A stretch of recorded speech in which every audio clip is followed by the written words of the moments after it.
لیث بن سعد نے بیان کیا ان سے ابن شہاب نے کہ حضرت عمر بن عبدالعزیز رحمہ اللہ نے ایک دن عصر کی نماز کچھ دیر کر کے پڑھائی۔ اس پر عروہ بن زبیر رحمہ اللہ نے ان سے کہا، لیکن جبریل علیہ السلام نماز کا طریقہ حضرت صلی اللہ علیہ وسلم کو سکھانے کے لیے نازل ہوئے اور رسول اللہ صلی اللہ علیہ وسلم کے آگے ہو کر آپ کو نماز پڑھائی۔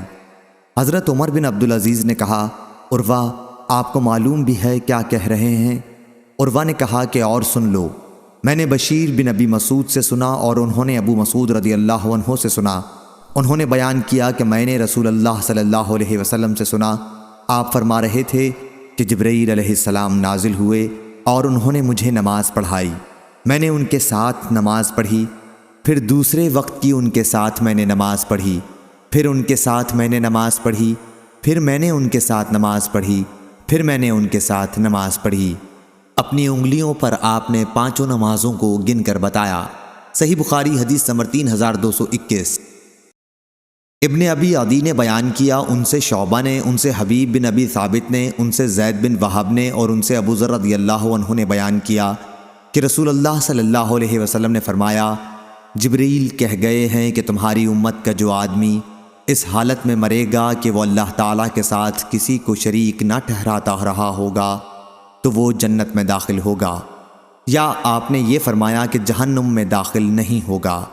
راوی نے کہا، آپ نے فرمایا خواہ اس نے اپنی زندگی میں زنا کیا ہو، خواہ چوری کی ہو اور خواہ زنا اور چوری کرتا ہو۔ صحیح بخاری حدیث نمبر 3222۔ ابو زناد نے بیان کیا ان سے اعرج نے اور ان سے ابو ہریرہ رضی اللہ عنہ نے بیان کیا کہ نبی کریم صلی اللہ علیہ وسلم نے فرمایا کہ فرشتے آگے پیچھے زمین پر آتے جاتے رہتے ہیں، کچھ فرشتے رات کے ہیں اور کچھ دن کے، اور یہ سب فجر اور عصر کی نماز میں جمع ہو جاتے ہیں۔ پھر وہ فرشتے جو تمہارے یہاں رات میں رہے اللہ کے حضور میں جاتے ہیں، اللہ تعالیٰ ان سے دریافت فرماتا ہے، حالانکہ وہ سب سے زیادہ جاننے والا ہے، کہ تم نے میرے بندوں کو کس حال میں چھوڑا؟ وہ فرشتے عرض کرتے ہیں کہ جب ہم نے انہیں چھوڑا تو وہ فجر کی نماز پڑھ رہے تھے، اور اسی طرح جب ہم ان کے یہاں گئے تھے جب بھی وہ عصر کی نماز پڑھ رہے تھے۔ صحیح بخاری حدیث نمبر 3223۔ قاسم بن محمد نے بیان کیا اور ان سے عائشہ رضی اللہ عنہا نے کہ میں نے نبی کریم صلی اللہ علیہ وسلم کے لیے ایک تکیہ بھرا جس پر تصویریں بنی ہوئی تھیں، وہ ایسا ہو گیا جیسے نقشی تکیہ ہوتا ہے۔ پھر حضرت صلی اللہ علیہ وسلم تشریف لائے تو دروازے پر کھڑے ہو گئے اور آپ کے چہرے کا رنگ بدلنے لگا۔ میں نے عرض کیا، یا رسول اللہ صلی اللہ علیہ وسلم ہم سے کیا غلطی ہوئی؟ حضرت صلی اللہ علیہ وسلم نے فرمایا کہ یہ تکیہ کیسا ہے؟ میں نے عرض کیا، یہ تو میں نے آپ کے لیے بنایا ہے تاکہ آپ اس پر ٹیک لگا سکیں۔